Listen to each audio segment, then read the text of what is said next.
Hello and welcome to today's video. Today I'm sitting at the Shakespeare Regional Park, which is out on the Whangaparoa Peninsula, which is about 45 minutes north of the city of Auckland. So from my setting yesterday I drove about 20 minutes and then climbed up to the lookout up here. It's a little bit breezy, so I'm sitting a bit closer into the camera to hopefully have a good audio for everybody.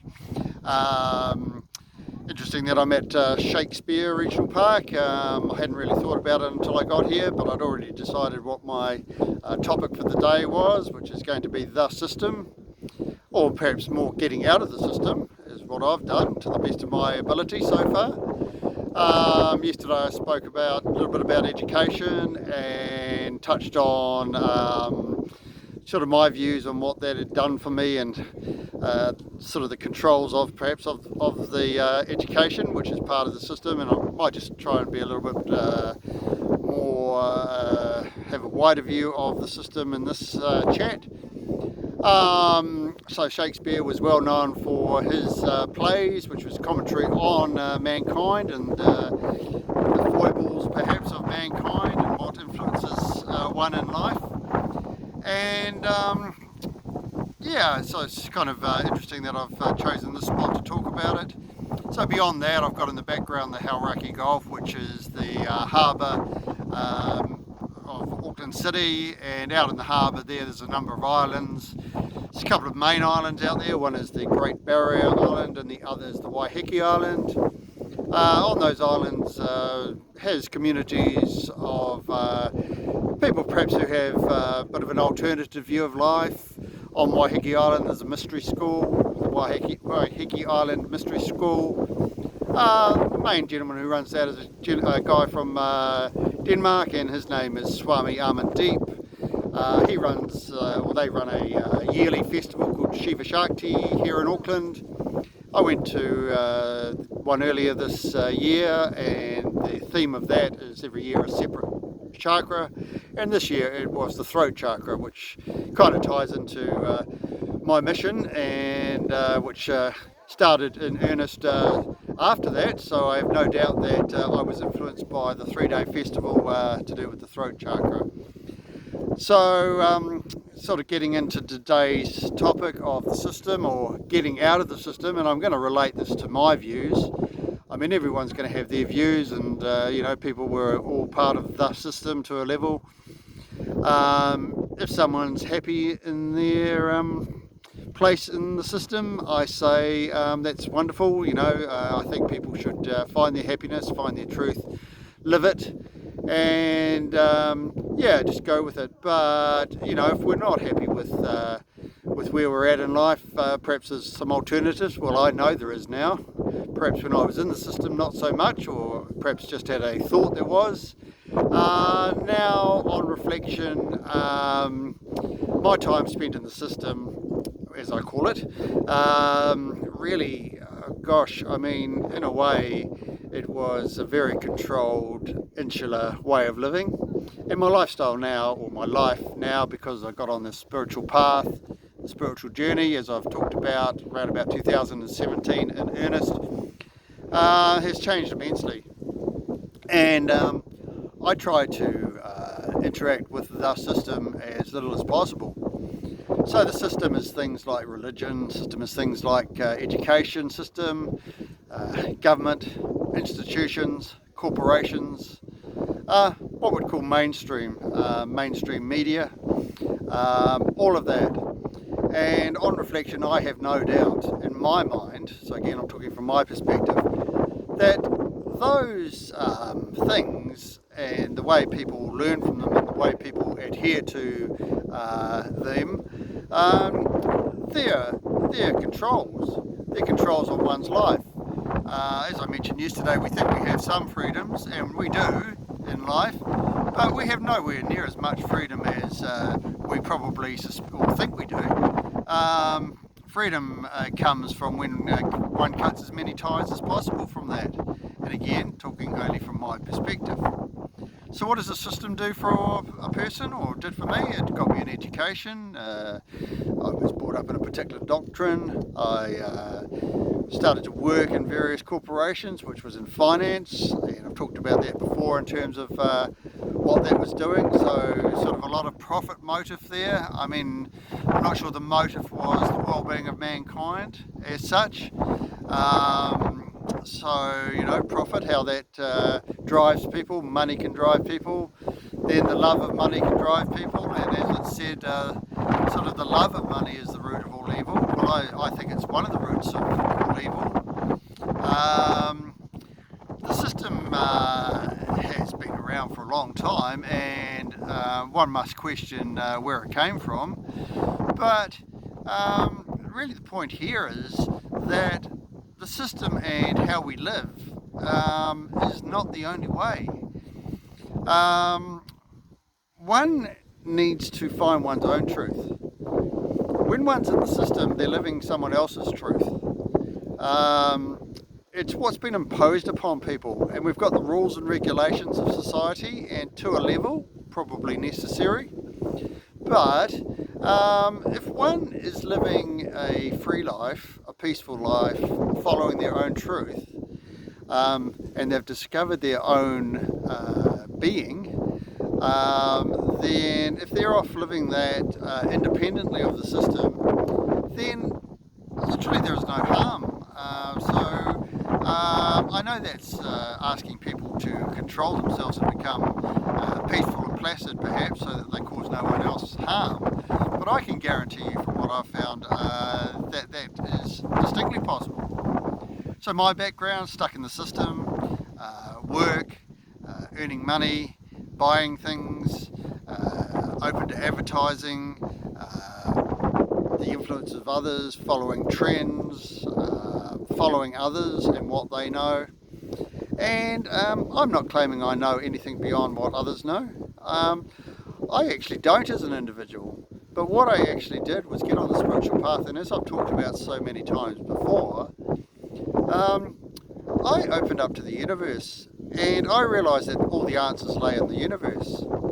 They don't lay in the system, and they don't lay in the rules and regulations of mankind.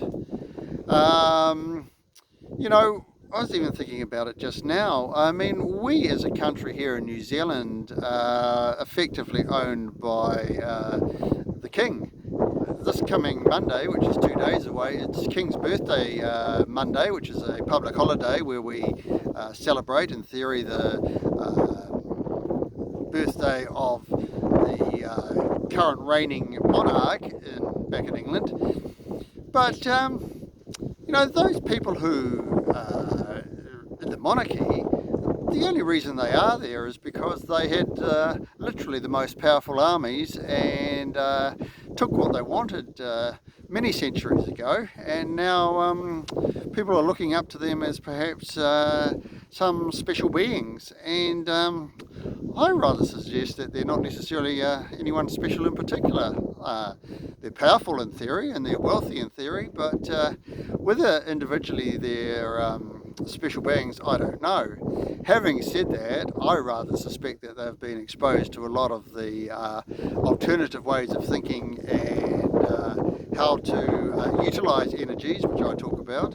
So yeah, they are who they are, but you know, it's not necessarily that I would say that I would necessarily want to listen to them as people to well, effectively own my being, because all of the laws of New Zealand are written in the name of the monarch. So sort of getting back to what happens in society, yeah, I was stuck in there for a long time, and it was only when I started to think alternatively, and I remember distinctly back in 2016, and this you know, rather interestingly came about when I was utilising my short-lived stint of methamphetamine. I met a lady there who, in that realm, who, while she was on a path of drug use, I mean, she was certainly addicted to it, she also had actually a spiritual side to her, and she always said to me to look at things from all angles.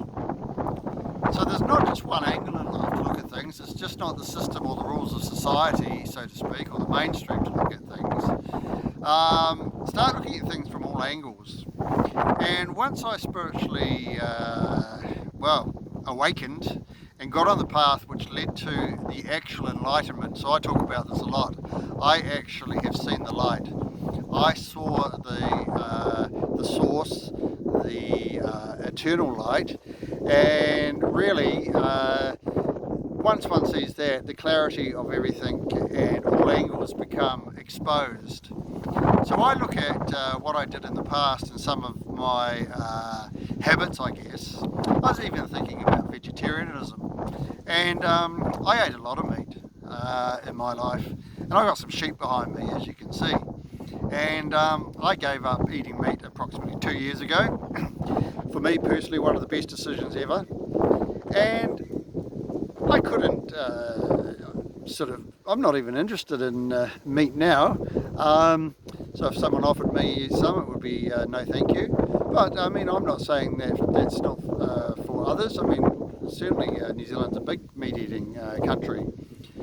But when I think about it from my personal perspective, to harm an animal, to kill it, a sentient being, with all the energy that, I'll call it the dead energy, that I would then be eating, it's just not for me.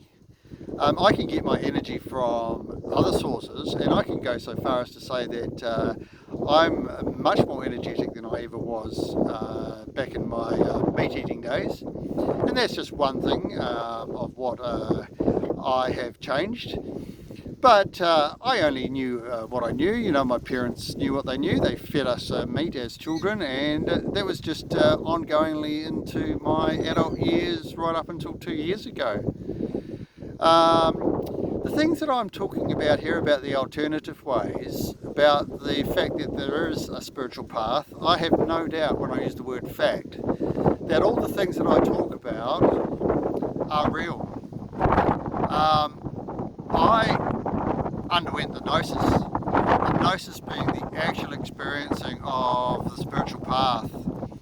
And I write about this extensively, I've spoken about it extensively, and I've experienced it extensively, and I experience it every day going forward. And in the spiritual world, which is the universe, which is many things, all the answers lay there. They don't lay from what my parents had taught me, or the system had taught me, because the system did not teach me those things. There were the occasional insight, but one had to go looking. One had to go and buy the books in my day, or one had to go and listen to someone talking about these things.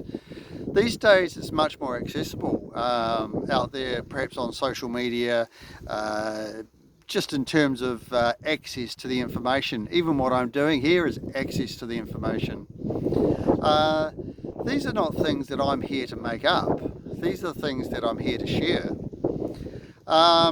So thinking about getting out of the system, about 20 years ago, I've always been very interested in finance, and I was very interested in two guys from America. One was by the name of Jim Sinclair, and one was by the name of Bill Holter. And they were both guys who were very much into suggesting alternative things in the financial world, and in particular gold. And as anyone who's listened to previous videos from me, gold has always played a big part in my life. That's the physical gold, the actual financial gold, as well as the gold that I carry inside of me. So all of the experiences and all of the information and knowledge that I'm sharing now is gold. I'm a carrier of the gold. But one of the things that these guys talked about in particular was getting out of the system, not relying on the financial system as it stood, not relying on the government to look after you financially. You need to get out of that system because they're not there to help you. I worked for the government for a long time, and while there's good intent in theory in there, and there are good people in there, the overall system is not there to help you as an individual. When push comes to shove, you're on your own. No one's coming to save you. You need to save yourself, so you need to tap into the energy to do that, to have the discipline to get on the path to do that. And I was so fortunate that I got on a path that led me to a place now where, having seen the light, having seen things from, I won't say all angles, but from many angles, when I look back at the system now and as it stands, and I apologise if people think that this is a silly thing to say, but the system is, to a fair degree, an insane way to live. So I was an insane person, or I was becoming insane, and if I hadn't carried on, or if I'd carried on in that system, I would have ended up where I ended up. I wouldn't have ended up living a wonderful, amazing life that I live now. And the only reason I got there was because I did some alternative things. So talking about the Waiheke Island type people, not trying to fight the system outside of me, but trying to change myself inwardly. You know, if I wanted to be part of the system, well, that's an option. But you know, that's kind of the comfort zone. That's the sit in the corner and we'll bring you sort of food every day, and we'll give you a blanket, and you'll live to be 100. But I don't know if that's living. You know, living to 100 for what? Selling all your todays for a tomorrow that never turned up. So I live my life day to day now. I get enjoyment from every day. I get enjoyment because I'm part of the universe, and I get enjoyment because I got out of the system. I'm still partly in the system, but I avoid it as much as possible. Anyway, that's kind of me in summary on that system side of things. For those who have listened, I say thank you, and hopefully that might have brought people some light, a little bit of inspiration if they're thinking about moving in life. There's a life outside of the system. It's a wonderful place to be, and yeah, highly recommended. Anyway, in the meantime, I'll ask you to enjoy the journey. We will meet when we should, and as always, I say to you, namaste.